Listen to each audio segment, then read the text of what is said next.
Tie. Go again? You're on.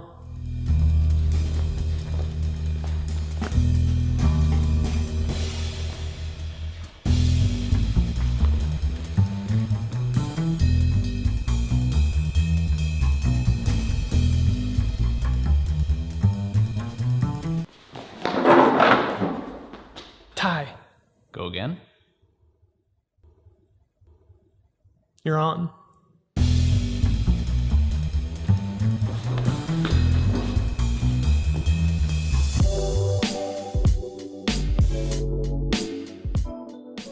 I've been building furniture for about 10 years now, and this is the first dining chair that I've ever done. And for good reason. Chairs are scary. It's not that they're harder than other pieces, it's just they're kind of harder to figure out dimensionally. With something like a media console, it's pretty easy. You've got a wall that's 15 feet long or whatever, you know your 65-inch TV is 57 inches wide, you say, well, I want a foot on each side. You build something 81 inches long, and it works. Or you build something 96 inches long, and that works too. Basically, if it physically fits in the space and it looks cool, you're good. But with a chair, it's a little more complex. Not only does it need to fit the space, it needs to fit you. And Dolores, and Seven, and your Aunt Sally, and, well, you get the point. Thankfully though, those more rigid constraints provide a starting point. You can just measure an existing chair and get a rough idea. So that's where we started, by getting a baseline, putting together a crude prototype, and using that to finalize where the crucial dimensions would live. Then, knowing that, I could sort of design around the dimensions and get a look that I liked. And I made a lot of iterations. I mean, a lot. Like a stupid amount. And the crazy part is, it's still not that comfortable. But that was kind of intentional. Let me explain. So this chair, which we're calling the Longview Dining Chair, was designed for a set of plans in conjunction with the Longview Dining Table. And while I designed it to be functional and useful, I'll be the first to admit that my main goal was looks. And I'm definitely willing to sacrifice a little comfort for looks when it comes to a formal dining chair that is going to get looked at about 1,400 times as much as it's actually going to get sat in. On? Upon. Anyway, and while comfort and looks aren't necessarily on an inverse scale, for me, they kind of seem to be. And in fairness, I'm being harsh on myself. It's not like the design inspiration for the seat was a Prussian helmet. So at the end of the day, I'm happy with the outcome. All right, now let's actually build it.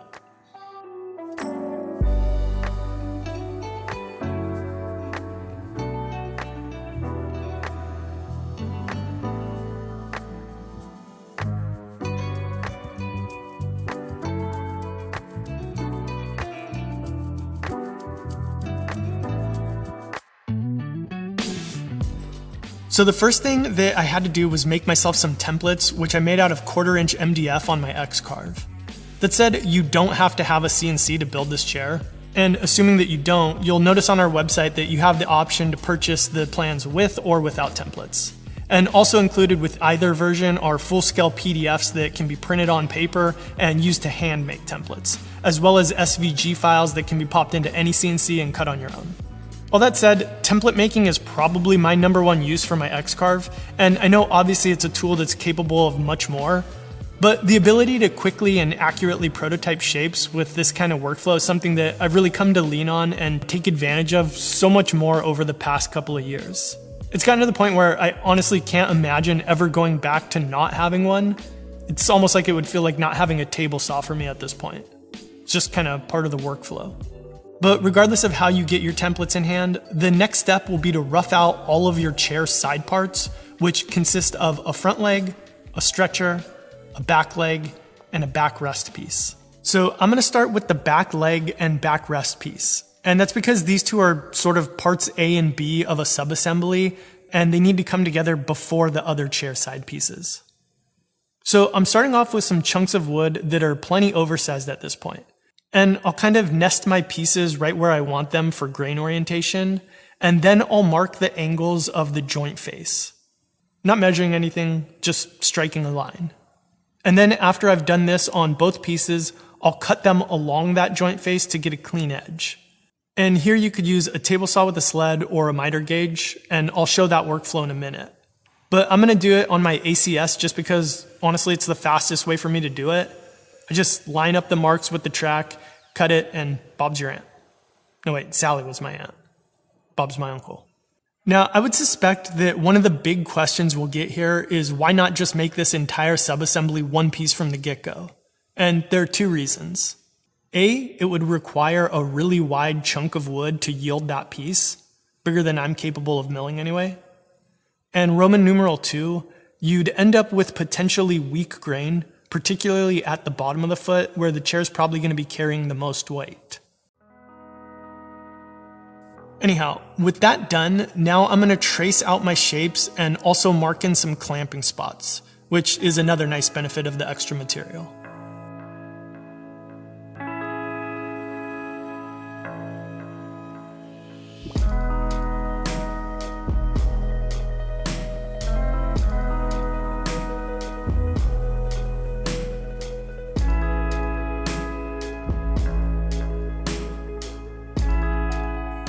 In terms of assembly, for all of these pieces, there are a couple ways that you could go, but the two options we cover in the plans are dominoes or dowels. Either of those will work fine. A third option would be something like Rockler's beadlock system, which I guess would be easiest to describe as the result of a domino and a dowel having a little too much wine one night.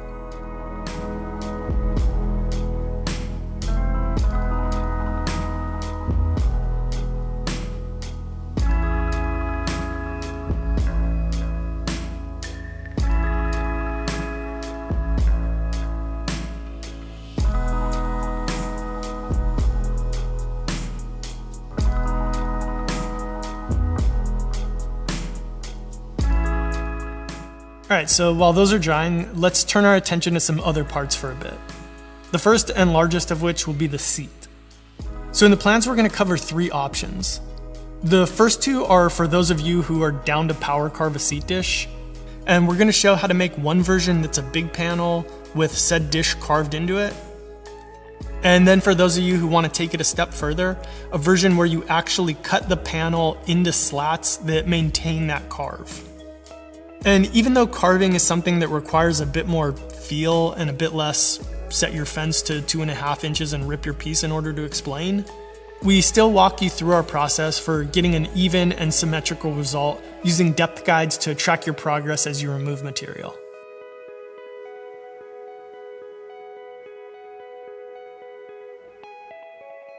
And for anybody that has a CNC, we're also going to give you a fusion file that allow you to make the dish that we hand carved, or one that has a seat fin, which I guess is kind of like a Prussian helmet.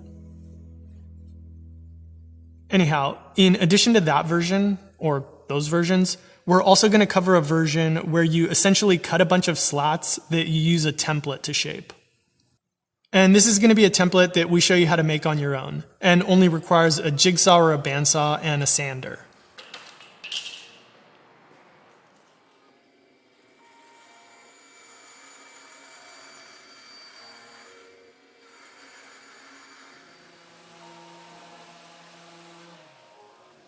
Then to transfer that shape onto your slats, we'll use a router with a template bit and a flush trim bit, and then the sander for final shaping and smoothing.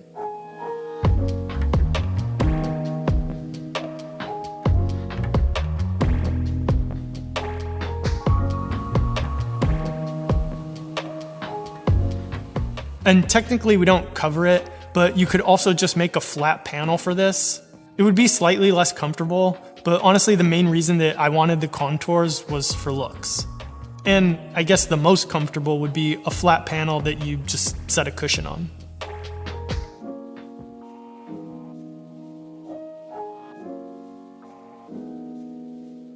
Alright, by this time our chair side sub-assemblies should be plenty dry, so now we can finish off those parts and assemble everything. And this is a fairly repetitive process that involves using our templates to mark out our shape, and then a combination of template routing shapes, and then using our table saw and some really simple sled jigs in order to cut all of the joint faces really precisely. So in this shot, I'm tracing out the shape, and then I'll head over to the bandsaw and rough things out. Nothing accurate here. Just making sure to stay outside of the line. And actually, hang on one second. Dude, what are you doing? I'm sniffing you. Yeah, but why? You smell good, man. Well, I guess now's as good of a time as any to thank this week's sponsor, Hawthorne. So if you've never heard of them, Hawthorne makes premium quality colognes, soaps, shampoos, and more. Basically all of the stuff that you use while you're getting ready in your bathroom. And the best part is, it's tailored to you. Now, I really appreciate this because I don't do a ton of in-store shopping, but I actually am very picky about smells. Bad eyes, good nose. So basically that means my wife is usually the one who buys my bathroom products. And she's got bad eyes and a bad nose. Just kidding. Anyway, and with so much of her bandwidth going towards our kids and her preferences, I can't possibly expect her to dedicate her time to curating a collection for me. And that's one of the great things about Hawthorne. I can take a quiz and tell them a little bit about myself in terms of my lifestyle, my biology, and my preferences, and they curate a selection personally tailored towards my answers. And then from that list, I can pick and choose which products that I want, if I want it to be once or reoccurring, and it ships for free. And if I get it and decide that I don't like the products that were recommended, they'll re-tailor them based on my feedback. So no matter how much or how little you know about yourself, you'll get the products that work for you. And for that reason, I think that Hawthorne makes an excellent gift idea. In fact, you can get special offers for the holidays going on right now by visiting hawthorne.co. That's Hawthorne with an E and .co, not .com. Dude, would you just take this? Yeah, man. All right, thanks Hawthorne with an E, .co. Now let's get back to the build.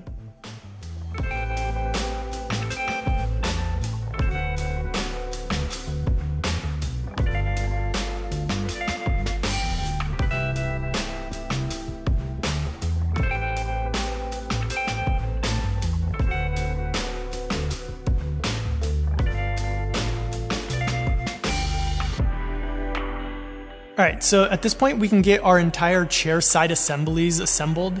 And again, you can use dominoes or dowels. And once that's dry, we can do our final shaping, which would involve trimming up parts that we left long, cleaning up any transition areas, and just getting things sanded up to about 150 grit or so for now.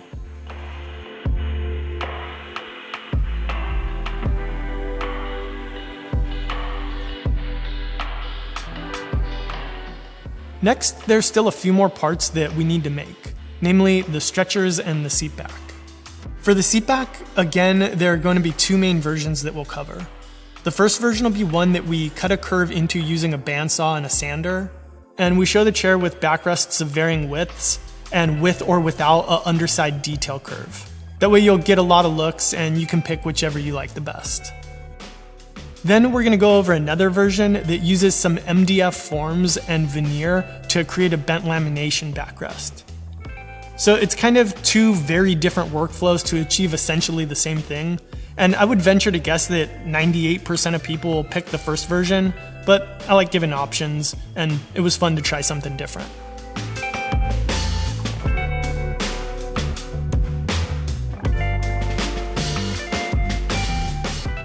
The last piece that we need to make are the stretchers.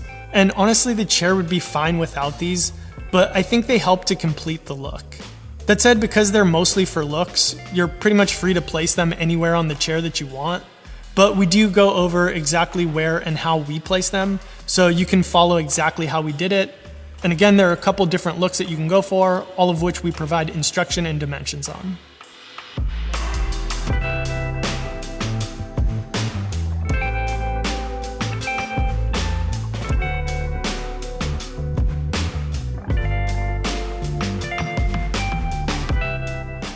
All right, so with all of the pieces made, we can finally start to assemble everything.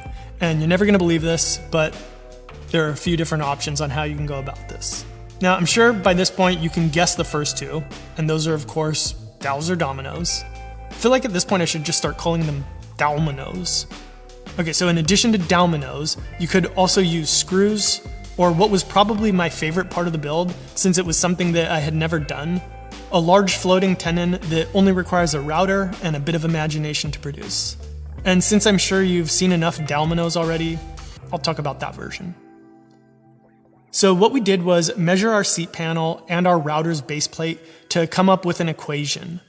Then we threw on our finest set of orange glasses and marked our findings onto a piece of scrap plywood that we could cut to size and then use as a jig for both marking the distance of our offset onto each chairside assembly and as a fence for routing. And once you've cut yourself a similar groove into each of your seat panels, you got yourself a floating tenon. Well, I guess technically you just have a mortise at this point. Next, you'd need to cut a piece of wood to slot into the mortises, and then you'd have a floating tenon.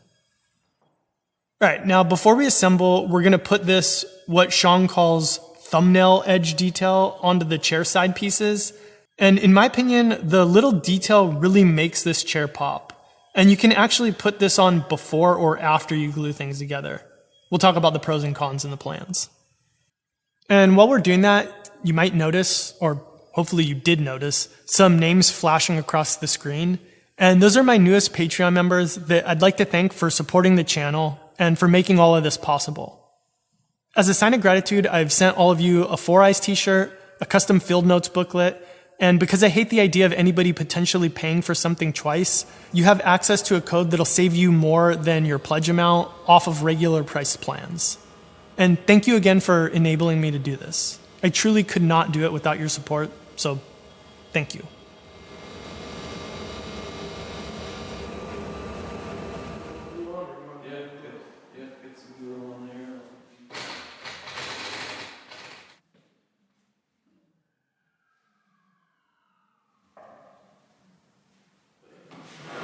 That was the easy one. Yeah.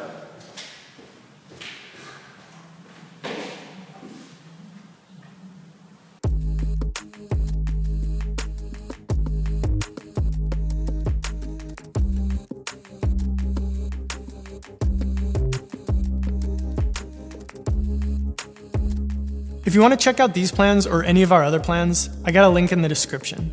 In addition to this chair, we've got a dining table, a dresser, a desk, a rocking chair, and we're always working on more. And finally, remember, if you've got yourself a dining table, but without a place to sit, build yourself a dining chair that doesn't look like a Prussian helmet. All right, see you in the next one. And sorry about the dentist drilling noise.